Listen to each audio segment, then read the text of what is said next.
ये बीजेपी वो बीजेपी है जिनको हिंदुस्तान के 140 करोड़ मुसलमानों में एक काबिल मुसलमान नहीं मिला जिसको दिल्ली में वो मरकज़ी सरकार में वज़ीर बने। तो इस बीजेपी से हम क्या उम्मीद करें ना कि हमारे लिए ये क्या करेंगे। ये पहली मर्तबा है आज़ादी के बाद कि दिल्ली में कोई ऐसी हुकूमत बनी होगी जिसमें मुसलमानों की नुमाइंदगी नहीं है। ये बीजेपी वाले किस मुंह से यहाँ आके वोट मांगते हैं? इनको तो पहले इस चीज़ का जवाब देना चाहिए कि 140 करोड़ मुसलमानों में इनको एक भी काबिल और लायक मुसलमान नहीं मिला। उसको ये मरकज़ में वज़ीर बनाते, यहाँ लोगों को धोखा देने के लिए आए हैं और लोगों को झांसा दे। इंशाल्लाह नतीजे निकलेंगे, बीजेपी यहाँ से नाकामयाब होकर वापस चली जाए। आपकी तरफ से इस तरह का बयान कम से कम आज शोभा नहीं देती। 24 घंटे नहीं हुए हैं कि किश्तवाड़ इलाके में एक एनसीओ आर्मी का अफसर और एक जवान मिलिटेंटों के हाथों मारे गए।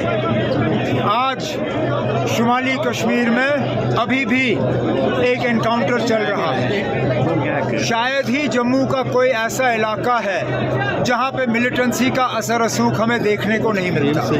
चाहे वो चिनाब की वादी हो, पीर पंचाल हो, उधमपुर हो, रियासी हो, सांबा हो, जम्मू हो, कठुआ हो, जहां देखें वहां मिलिटेंसी का असर रसूख है।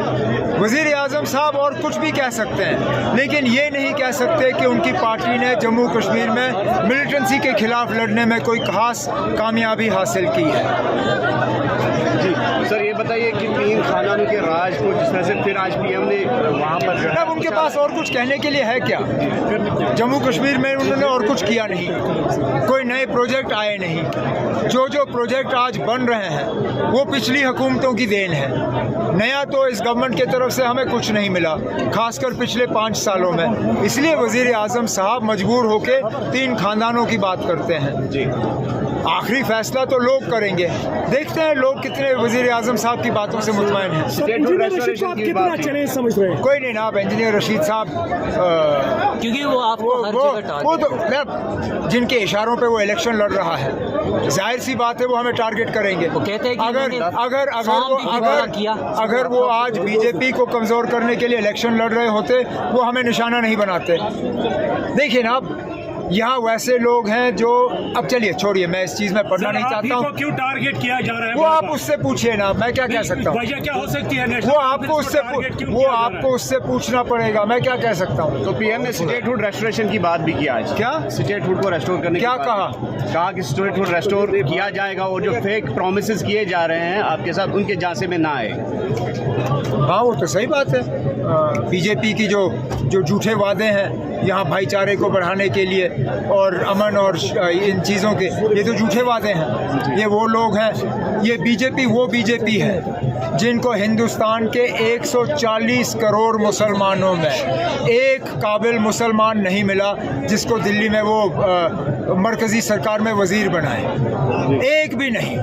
तो इस बीजेपी से हम क्या उम्मीद करें ना कि हमारे लिए ये क्या करेंगे। ये पहली मर्तबा है आज़ादी के बाद कि दिल्ली में कोई ऐसी हुकूमत बनी होगी जिसमें मुसलमानों की नुमाइंदगी नहीं है। ये बीजेपी वाले किस मुंह से यहाँ आके वोट मांगते हैं? इनको तो पहले इस चीज़ का जवाब देना चाहिए कि 140 करोड़ मुसलमानों में इनको एक भी काबिल और लायक मुसलमान नहीं मिला जिसको ये मरकज़ में वज़ीर बनाते। यहाँ लोगों को धोखा देने के लिए आए हैं और लोगों को झांसा दे रहे हैं। इंशाल्लाह नतीजे निकलेंगे, बीजेपी यहाँ से नाकामयाब होकर वापस चली जाए।